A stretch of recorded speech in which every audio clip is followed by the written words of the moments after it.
يا صباح الخير والسعادة والجمال، يا رب دايما تكونوا بخير. وحشتوني كتير. النهاردة بقى في الفيديو وقبل كل شيء كل سنة وانتم طيبين، وعيد أضحى سعيد يا رب دايما يعود علينا الأيام بالخير يا رب. في الفيديو ده طبعا أنا قدمت لكم كده مجموعة أكلات بسرعة أنا عملتها في أيام العيد.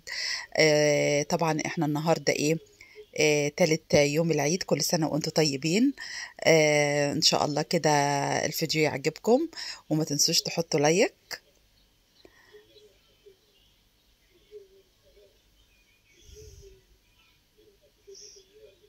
الكبدة البلدي يا جماعة بتبقى شكلها معروف وريحتها، يعني ده كبدة عجل طبعا صبحة.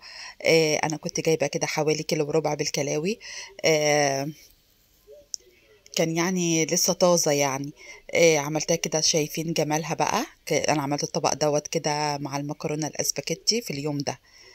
يا رب كده الفيديو يعجبكم، وبقول لكم تاني متنسوش تحطوا لي لايك وتدعموني بكومنت حلو منكم، وكل سنة وانتم طيبين.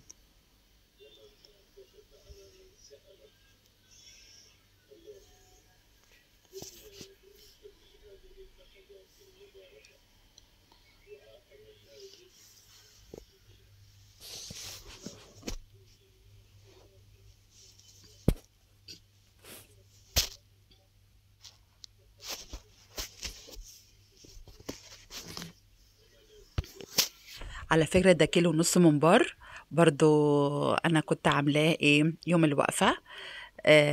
يعني بسم الله ما شاء الله يعني. يعني فاض مننا كتير قوي في الاكل. وعاملة برضو مع مع فشة والقلب وكده وكبدة برضو. طبعا اكلات العيد الجبار دي يا جماعه، يعني احنا بنستناها للسنه مع اننا احنا بناكلها طول السنه، بس بيبقى لها طبعا مذاق مختلف. كانك اول مره تاكليها، يعني بتبقى لها احساس حلو كده وطعم مختلف كده. طبعا اكلات العيد صدقيني انا مش بقول الكلام اكيد انتوا طبعا كلكم حاسين بكده. بسم الله ما شاء الله، الممبار طعمه تحفه الصراحه.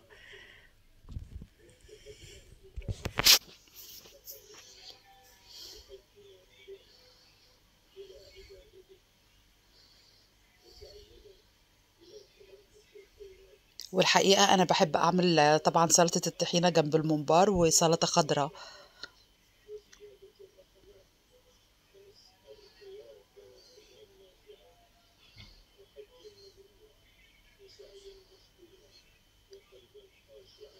طبعا خلاص المغرب كان أذن بقى عشان هنفطر، لأننا احنا كنا طبعا صايمين.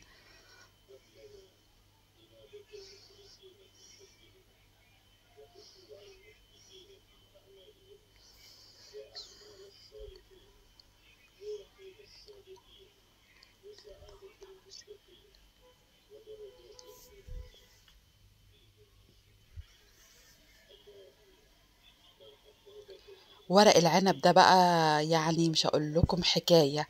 وده بقى بتنجان وكوسة وفلفل. ده كان امبارح تاني يوم العيد. عشان طبعا انا ما خدتكوش على على اول يوم العيد. اول يوم العيد بقى شوفوا انا هعمل بقى في اول يوم العيد.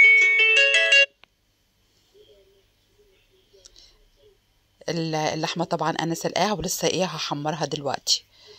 ودخلنا بقى على الفتة اول يوم العيد، انا حاطه لكم كده بقى في الاخر الفتة، يا سلام وعلى الطشة بتاعتها. اكيد بقى كلكم كلتوا الفتة برضو، حاسين بطعمها المختلف بتاعة العيد، بتبقى لها طبعا نكهة ومذاق مختلف.